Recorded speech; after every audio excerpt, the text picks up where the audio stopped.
Lipton Tea and Lipton Soup present Inner Sanctum Mysteries.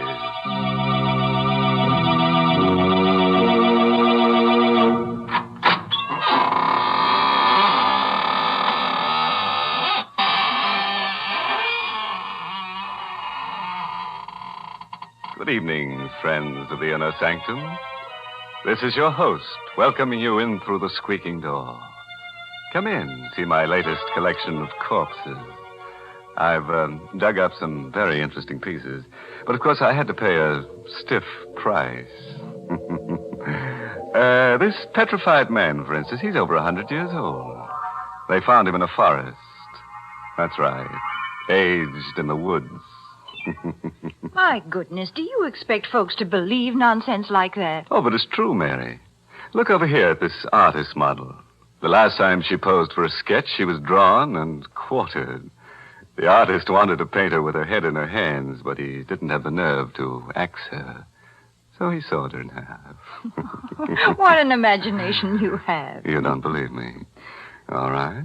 I'm not going to show you my corpse collection anymore. This is the last time. Well, I don't believe that either.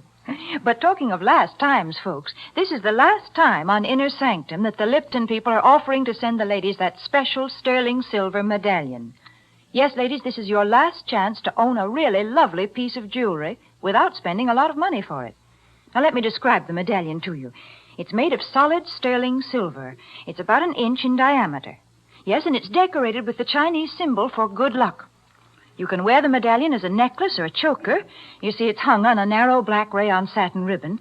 Or if you wish, you can simply add it to your charm bracelet. And here's how you get this handsome medallion. Listen, just send 25 cents and the box top from a package of Lipton's, the tea with the brisk flavor, to Lipton Tea, Box 92. That's Box 92, New York City. All right, friends. Better write that address down on a dry piece of paper. Why do I say dry? Because everything will be wet by the time we're through here. Wet with gore. Tonight's story is called Dead Man's Debt. It's an original radio play by Robert Newman. And our star tonight is Joseph Julian, who plays the role of Danny. The corner cell in the courthouse jail. Stone walls, stone floor, and a hard cot. Lying on the cot, huddled under the blanket, is Danny Gorman. His eyes are closed and his breathing is regular. But even he is not sure whether he's asleep or awake. For he's listening to a voice he's heard quite often during the past few weeks. And a voice he shouldn't be able to hear. A voice of a dead man. Are you sleeping, Danny? Don't. It's a waste of time. A real waste. You'll be sleeping for a long, long time, very soon. When you're dead like I am. No. Yes, Danny. Did you think you were going to get away with it? You won't. You'll pay. And soon. No, I said no. Shut up, will you? What's the trouble in here? What are you making all that racket for? What? Better pull yourself together and get moving. Waiting for you downstairs, court's in session. All right, don't rush me. I'm coming. I'm not rushing you. Sure glad to be rid of you. Glad you won't be coming back here again. What? What do you mean? They'll wind up your case this morning. Hand down a verdict before lunch. 2 to 1, they do it without leaving the jury box. And 10 to 1, it's guilty.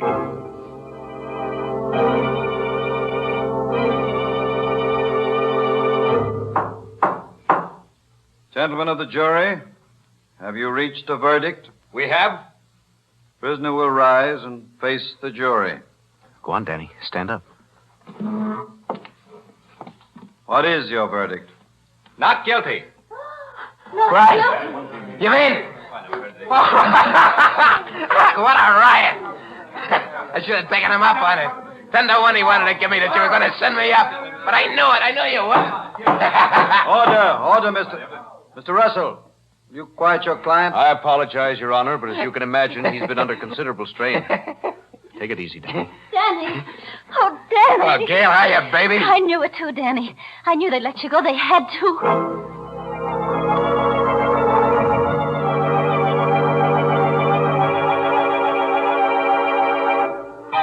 Hope you don't mind coming here to celebrate. It's not very fancy, but, well, this is where they picked me up, put the cuffs on me. I'm kind of sentimental about That's it. perfectly all right. Here's to you, Russell. You did a swell job getting me off. Well, thank you. I had probably done better if I didn't have a conscience. How come? I was assigned to your case. I had to defend you. And I did the best job I could. But it was a little hard to put my heart in it when I knew you were guilty. Not of the murder you were charged with, but another one. What? If that's supposed to be funny, Mr. Russell. It's not, Gail. Danny was charged with the murder of Carson, a well-known jeweler, whose body was found a few miles from his country house. Danny was seen in the vicinity in the company of Stack Allen, a man with a long criminal record. Now, if you remember, there were just 3 things that saved Danny. 1, the fact that Carson was thought to have a valuable diamond on him. Danny didn't have the diamond, and it hasn't been found yet. 2, Carson was shot with a .45. Danny's gun was a .38. And 3, Stack Allen has disappeared. Now, on the basis of these 3 facts, I was able to convince the jury that it was Stack who killed Carson and took the diamond. And, as a matter of fact, that's what I think did happen. Well? The DA made one mistake. He charged you with a wrong murder. I don't believe you killed Carson. But I do think you killed Stack Allen. That's ridiculous. Danny, tell him it's not true. Tell him. Shut up. What are you going to do about it? Nothing. I'm not a policeman. I'm an attorney. You're lying. No. You see, basically, I have great respect for the law. I believe that even though it sometimes makes mistakes, it generally corrects them. I think it'll catch up with you. In the meantime, well, there's the matter of my services. Since I saved your life, I figure you owe me a good deal. Don't worry about that. I'll pay you. Yes? How? Never mind that. I said I'd pay you. You don't have the money now. I know that. If you wanted me to, I could probably help you. I don't want any help from you or anyone else. I said I'd pay you, and I will. Come on, Gail. Let's get out of here. Are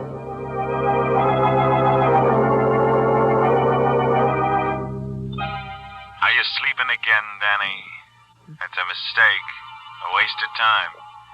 You'll be sleeping for a long, long time when you're dead like I am. Stack, no, leave me alone. I can't, Danny. Not until you pay for what you did to me. And you will pay for that. And soon. Huh? Who's that? Who's there? It's me, Danny. Gail. Oh. Okay, just a second. Hello, Danny. Hi. Starting to get a little worried about you. You all right? Sure, I'm all right.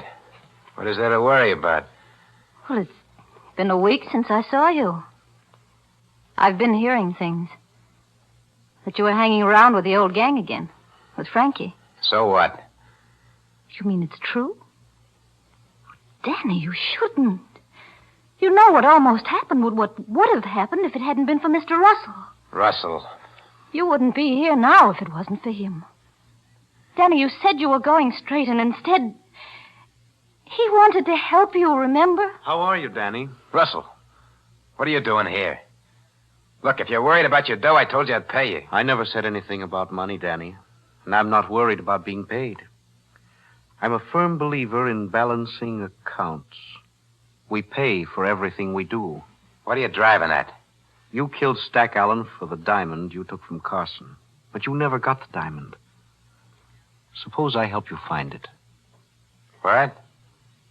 How do you know where it is? I don't know. I'm only guessing. But if you show me where you buried Stack's body, I think maybe we can find it together. You're just trying to trap me. Tag me with Stack's murder. I told you I was an attorney, not a policeman. Okay. Okay, I'll take a chance on it. Get your car, I'll show you.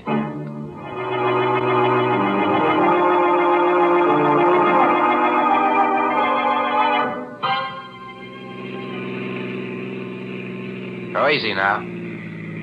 Turn off there to the left. Into the woods? Yeah. Just a little further. All right, go slow. Okay, now stop. I think you'd better stay here, Gail. It's not going to be very pleasant. No, it's all right. I'll come. Just as you like. Now, tell me again just how it happened, Danny.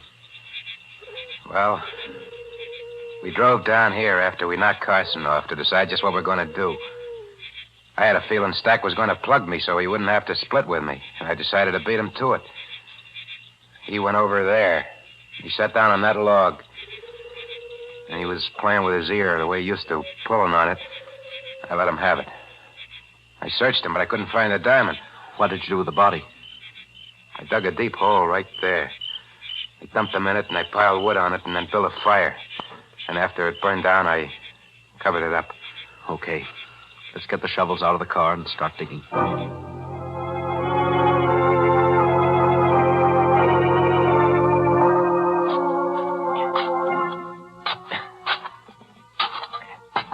Hey, my shovel hit something. I think it's him. Gail, will you go back to the car? No, I'm going to stay. I just won't look.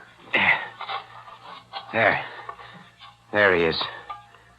At least his bones. Put your shovel under his skull and lift it carefully. Hey, the diamond. The diamond's lying right underneath him. How did you know? I didn't. I told you I was guessing.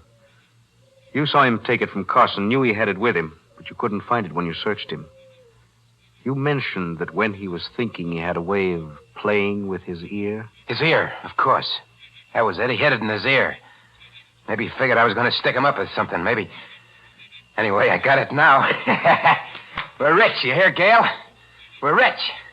Yes, I hear. What are you looking at me for that way?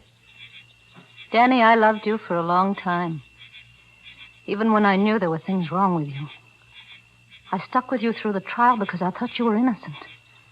That you hadn't killed Carson. Now I hate you. I stood trial. I got off, didn't I? I paid for the diamond. And now it's mine. Yes, Danny, it's yours. But you haven't paid for it. You're only going to start paying for it.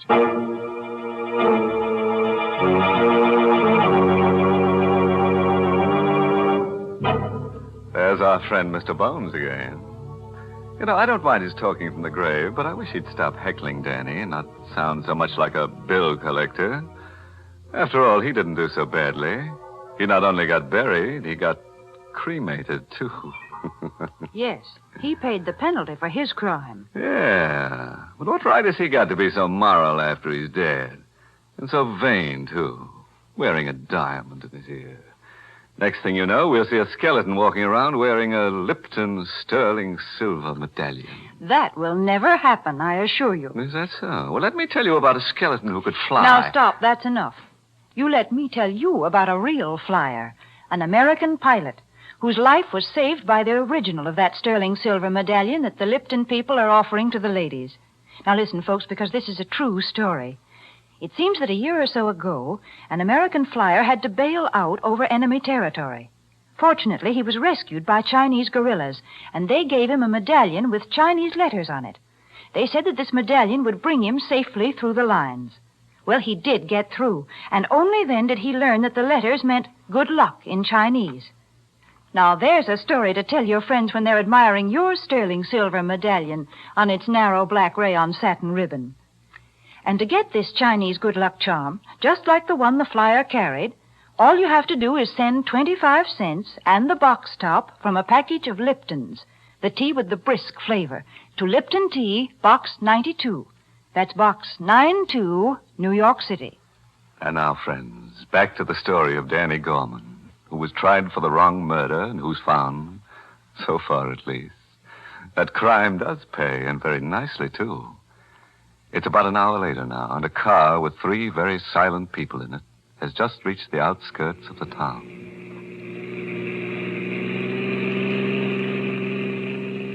What's the matter with you two, anyway? What are you sitting there like a pair of mummies for? Why don't you say something? I said everything I had to there in the woods, Danny. I've got nothing to say. No, nothing at all. Don't try and pull a lily act now, Russell. Don't forget, you're in this as deep as... Hey, wait a minute.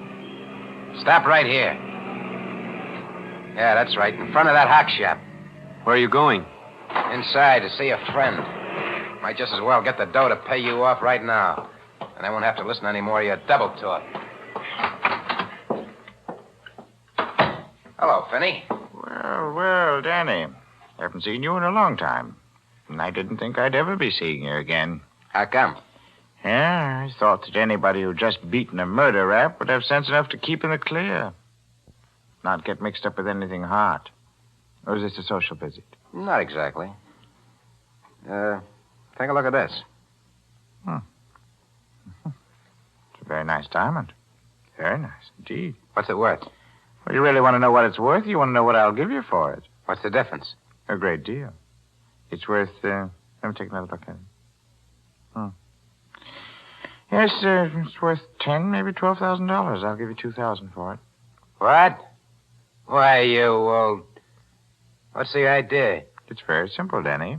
You were tried for Carson's murder, and you got off because you had a good lawyer and because there wasn't enough evidence. But if you were tried again, right now, you wouldn't do so well. Because this is the very best kind of evidence right here.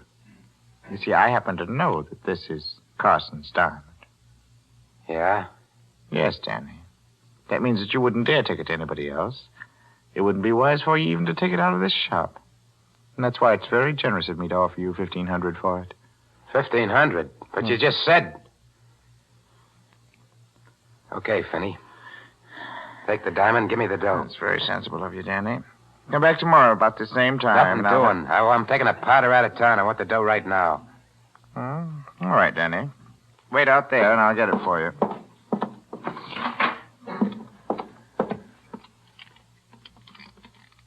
$7, 21, 4, and there we are.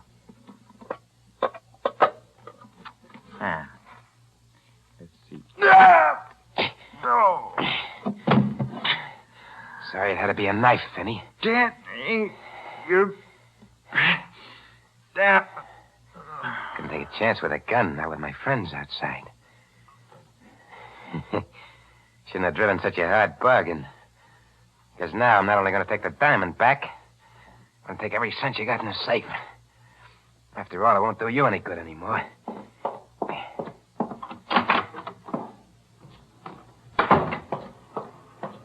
All right. Yeah, let's get going. You seem quite pleased with yourself. Why shouldn't I be? Get rid of the diamond, and I finally got my hands on some real dough. I can pay you off now. What do I owe you? I told you, Danny. A great deal. Your life. Okay, don't build it up. What do you want in cash? I never said anything about money, Danny. There is something I want. When the right time comes, I think I'll get it.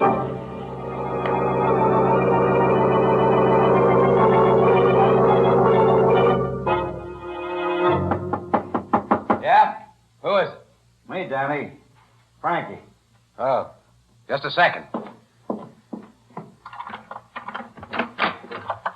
Hiya, Frankie. Fine. Just a little worried about how you were. Me? How come? That little job last night. Said you wanted to get in on it, then you never showed up. Thought maybe you were sick or something. Oh, that, No. It was just that, well, I changed my mind. Yeah?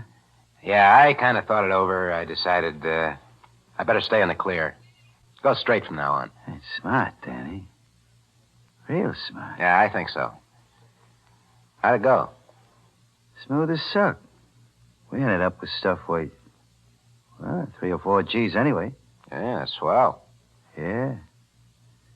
It's only after it was all over that we ran into something kind of funny. What was that? Well, the stuff was kind of hot, and we thought we ought to unload right away, so we went down to Finney's. You know, the fence. Yeah. We got there, it didn't seem like there was anyone around. I took a gander in the back room, and you won't believe this, but the safe was open. Cleaned out. There was Finney, dead. What? Well, you have any idea who did it? I don't know. He'd been knifed. Whoever got him left in such a hurry they forgot to take the knife with them. I got it right here. Let's see it. No, don't touch it, Danny. You might get your fingerprints on it, and that'd be bad. I said don't touch it. I'll try any monkey tricks or I'll blast you for keeps. So you were going straight, eh? You mealy-mouthed double-crosser. Where's the diamond? What are you talking about? Don't give me that. You think I know your knife when I see it? There's only one reason you'd go to see Fenty. To cash in on that diamond you and Stack took from Carson. Well, I want it. Okay. Okay, Frankie, you can have it. I've been having nothing but tough luck ever since I first laid eyes on it. It's over there in my bureau, hidden under my socks. I'll get it for you. You're starting to show some sense. Yeah, I think so. More sense than to let you leave here knowing what you know. Now, get my friend the lawyer down here. Everything will be hunky-dory.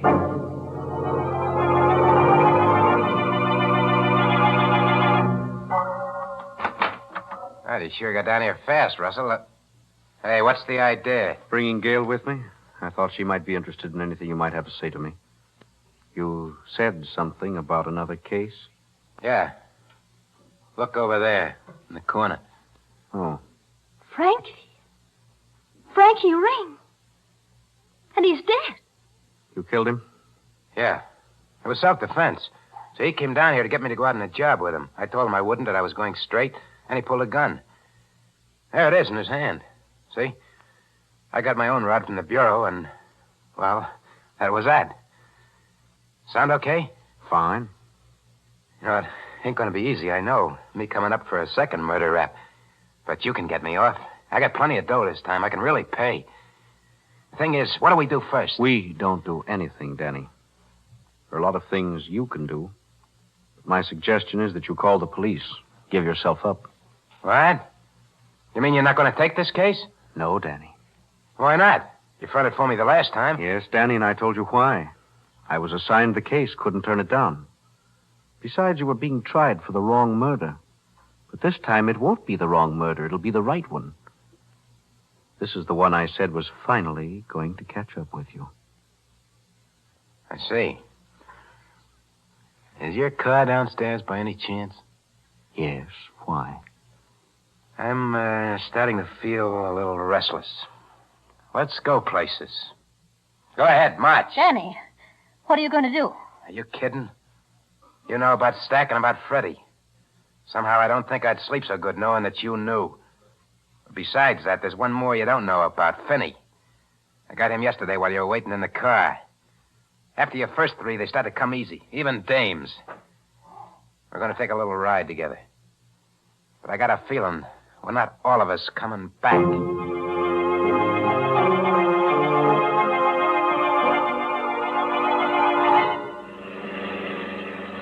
Keep driving till I tell you to stop. Right.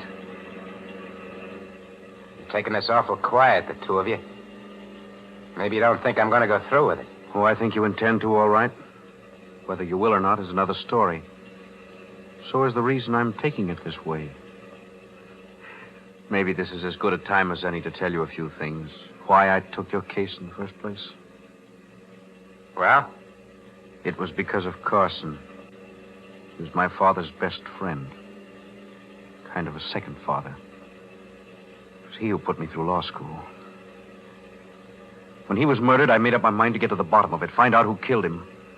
I didn't think it was you, and it wasn't. You were involved. And I knew that if I helped you get what the murder was committed for, the diamond, eventually you'd pay for the murder you committed. Well, now you've got not one, but 3 murders to pay for. What are you stopping for? Railroad crossing. There's a train coming. Can't you hear the bell? Told you to keep going till I said for you to stop. Okay. Hey, what's the idea? You stalled the car. Yeah. To make sure it stays stalled, I'll just take these keys. Danny, we're right on the track. Yeah. This is it. You fell in love, see? You ran away together, smacked into the train. Now, don't try the doors. They're locked. I'll just wait over here and make sure everything goes the way it should. Well, Gail? Somehow I'm not frightened. And I don't care. Hey, my foot! My foot! It's caught in the train! Hey, it's not coming down your track. It's coming down this one! Hey, Russell! Gail, help me! Help!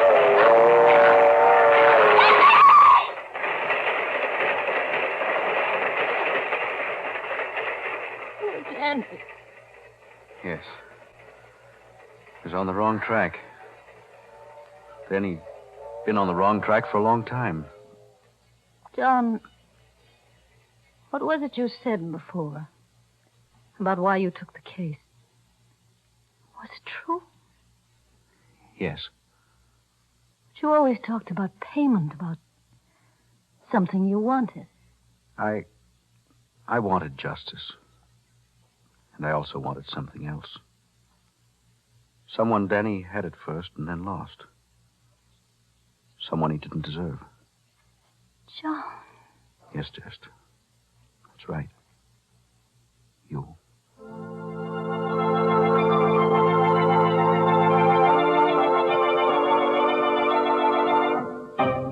Say, what is this anyway? Inner Sanctum or Love's Old Sweet Song? You'd better get yourself another tune, Professor.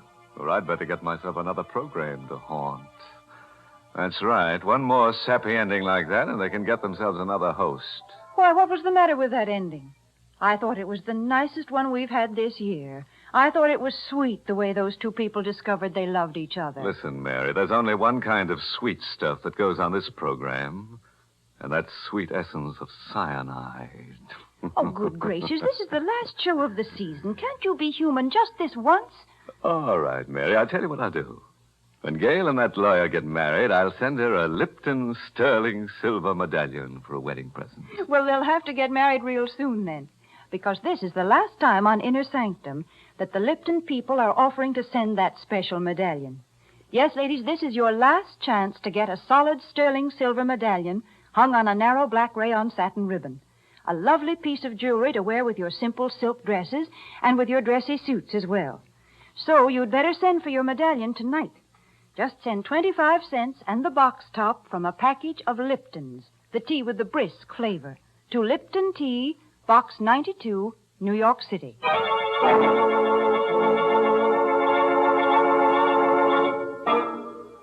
And now, a word of advice, friends. Don't let tonight's story, all this business about dead men's debts, prey on your mind too much. If you should wake up at about 2 in the morning and hear strange footsteps coming up the stairs toward your room, don't worry. It won't be a homicidal maniac. It will probably be the ghost of a bill collector coming to collect IOU. By the way, this month's Inner Sanctum mystery novel is Lay That Pistol Down by Richard Powell.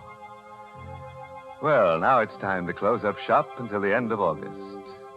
Much too hot to go around murdering people.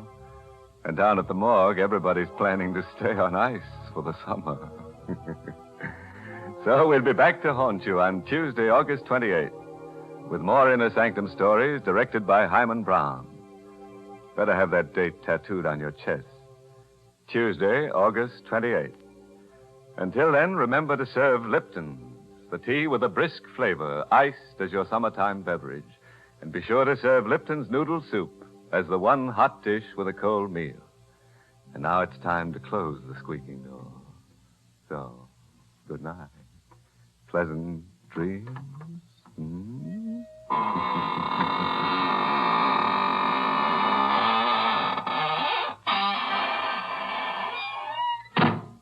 This is CBS, the Columbia Broadcasting System.